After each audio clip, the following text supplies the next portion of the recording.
All right, Ben. Jerseys for this week, as you can either listen to on this podcast or check out on our YouTube channel that we're making into a video segment.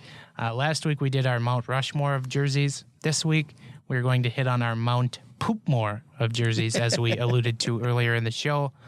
And to get us leading off here, Ben, what jersey are you putting right on your Mount Poopmore?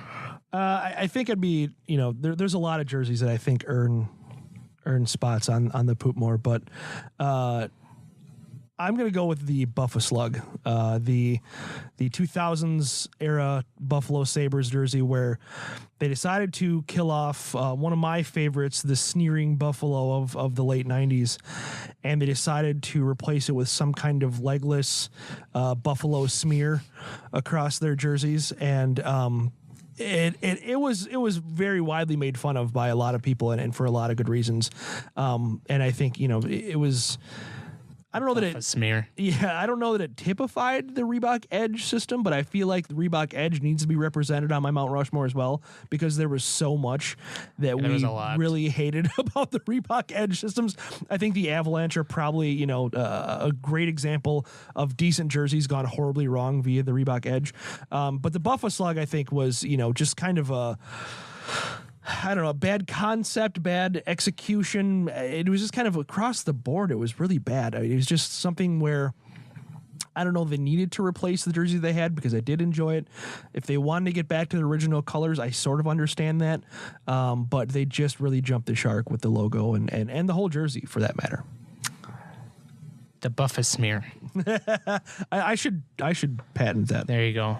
So I am leading off with a jersey that we've discussed ad nauseum in this segment many a times before.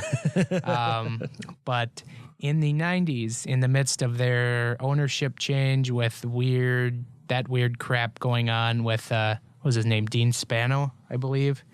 Yes.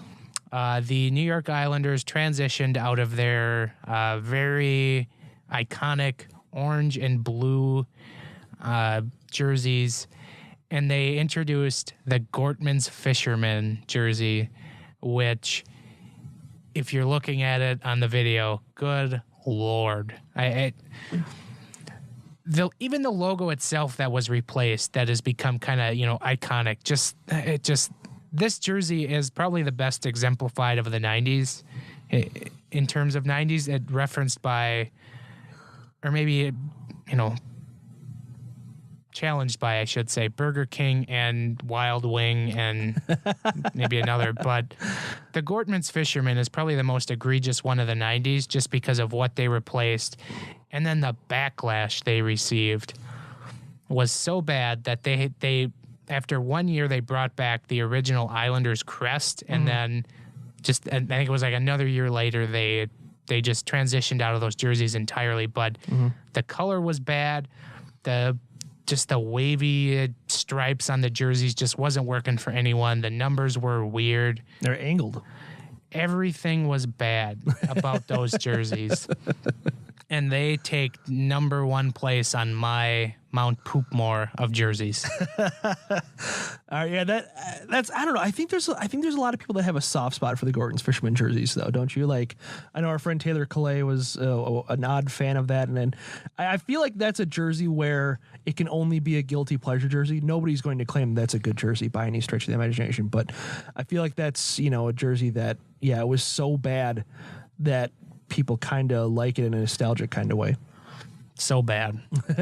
Ben, what do you have at number 2? Well, I'm going to go way back to the 70s, and the Vancouver Canucks did a redesign where they changed everything. Really, they changed their color, their logos, everything, and they came out with the infamous V jerseys. And we call them the V jerseys because that's all they were, was a gigantic V. And it was V for Vancouver. Yeah, and you can slip in all of the V for Vendetta jokes you want, but they had something like 9 Vs on the jerseys between the socks, the sleeves, and the giant unsightly V on the chest. But maybe the worst part of these jerseys is that these jerseys introduced the flying skate to us. but relegated it to a shoulder patch. Which is a real shame because that is a really nice logo that I think a lot of us really enjoy. Not just us 90s nostalgic types, but I think a lot of people really do enjoy the Flying Skate logo. And it was relegated to being caught in a sea of V's on this unfortunate jersey. I think if you slip a V in there somewhere, on the sleeve or something like that, I think it works for Vancouver. But Jesus Christ, Giles. I couldn't hold it together. I'm sorry. Yeah. So anyway, yeah, I killed my mic there. There we go. All right. So I think if you have one on the jersey, that's fine. But when you are trying to literally throw as many angles into a jersey as you possibly can, you might be running into a bad design. So the next jersey that I had is also from the Vancouver Canucks, but it came much later in the 90s as the Vancouver Canucks. They transitioned out of the V, and they went with more of a traditional-looking jersey with the Flying Skate as the crest. It was great. But then I think it's like 95 or 96 or something, they introduced a alternate jersey that was with that crest, but it was half red, half black, and had a giant check mark essentially in it. And it's an orange check mark that just runs right through the middle of the jersey. And my God, that is just bad. And also, I feel like the Vancouver Canucks have the worst third jerseys you'll ever see, because later on, I'm also going to give an honorable mention. This isn't on my Mount Poopmore, but it's on there. It is? Yeah. Okay. Well, then we're going to come to that. We'll save it. I'll do that one next. So this one that from the 90s, like it just it screams horrible 90s. Fortunately, there was no teal, so I guess that's a bonus. But this was the one team that didn't try teal. There was a very short-lived experiment there, as Pavelbury wore that, for Christ's sakes. Oh, that's a shame. Yeah. So speaking of which, as you mentioned, in the late 90s, the Canucks redesigned to the Flying Shamu jerseys for whatever reason we'll never understand, and they still stick with that logo to this day. Whatever, it is what it is with the whole Orca thing, but then they came up with a third jersey where it had a gradient color to it. And if you don't know what I'm talking about, it fades from navy at the top to red at the bottom. And that's not something that's ever really been done on an NHL jersey before. Usually there's some kind of line, like you mentioned, the unsightly check mark. They just made a gradual color change, kind of like how Arizona football does, which never looks good. There isn't a single situation where I see a jersey with gradient colors and I'm like, wow, that is a hot look right there. That looks great. I mean, you can do the Tequila Sunrise thing. That actually had like stripes to it. You can do color changes, but don't Microsoft Paint airbrush fade them into another like that. I think it just looks awful. Manchester United does that this year on their home kits. They have a gradient scheme where it goes from red to black at the end to go with their black shorts. So like the very bottom of the jersey just fades to black. So it's bad. It's a bad look for them. Don't do that, folks.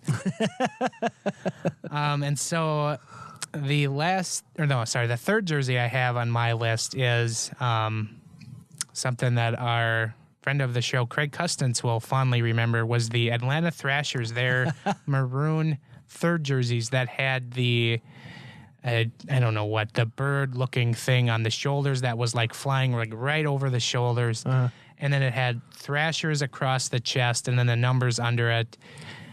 Woof. Picking out of the Atlanta Thrashers jerseys was difficult, but this one took the cake. And this is on my Mount Poopmore because they are genuinely awful, and that includes that 50 Shades of Blue jersey that they had at the end. But this jersey is just so epically terrible, and there's a lot of epically terrible Thrashers jerseys, and probably why they're now moved away. But that is just a terrible, terrible look, and they should never, ever come out of the closet again. Yeah, I don't think that franchise ever killed it with merchandise sales. Maybe not the reason why they had to move out of Atlanta, but it might have been a contributing factor that I think a lot of people don't think of enough. My final Mount Poopmore hockey jersey is something that not only was a jersey that looked bad, but a jersey that I think both of us agree, and a lot of people agree, was a personal affront to us, a jersey that I think felt like it was a personal attack to all things good and 90s, and that was the Anaheim Ducks redesign, where they killed off the Mighty. They were no longer of Anaheim. They were just Anaheim. It just was ducks across the front of the jersey. Kind of, I don't want to say baseballish, but kind of in a baseballish way. Just awful. And what made it worse is they won a Stanley Cup in these jerseys. And they obliterated the Wild in the playoffs. Yeah, that too. But I've never been a fan of the color scheme. I've never been a fan of a duck's foot being your logo when you have something much better in your history that you could have pulled from. And also, there was a very fascinating article from Uniwatch where they kind of went over the redesign and all of the options that team had. Ducks aren't a terrible thing to have. My college was actually the Mighty Wood Ducks. You could have done a lot more with ducks than having a nasty mud-covered, algae-covered foot as your logo for the Mighty Ducks, transitioning to the Anaheim Ducks. Can we talk about Mighty Wood Ducks? Yeah, Century College, White Bear Lake. Oh, my good Lord. All right, that answers that. So the last jersey I am going to put on my Mount Poopmore is probably the universal Poopmore jersey of this podcast. We have referenced it time and time again as the introduced in 2003, the Dallas Stars went with the infamous Mooterus jersey in which they tried to incorporate the constellation Taurus on this jersey. And essentially what they got was a crest that looked like a uterus. Yeah.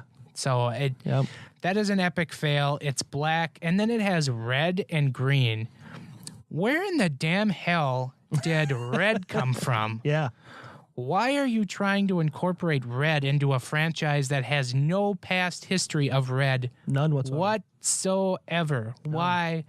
Like, why? Like, this was the beginning of the... it's not the beginning, but it's just part of the stain of the Dallas Stars' history of jerseys since the transition to black in 92.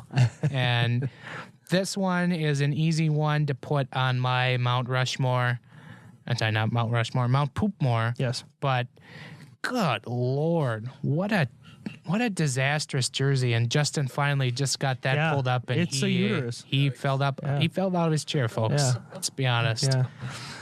Mr. Sulu, Mr. Sulu's console just blew up in his face. So that is it, and that is our Mount Poopmore. Yeah. We hope you enjoyed those hideous things. We did have some people reply to us on Twitter when we asked kind of what people's worst jerseys was. I think the one egregious one that neither of us mentioned was, you talked about Buffalo earlier, but the yellow front and blue back Buffalo Sabres jerseys from 5 years ago. Those things were awful. They were bad. And they should have been thrown into the fire. Couple other honorable mentions I'll just say are, I think of the Philadelphia Flyers a couple years ago for their 50th season. They had Vegas gold trim on their jerseys. Get those the hell out of here. No, it was dumb.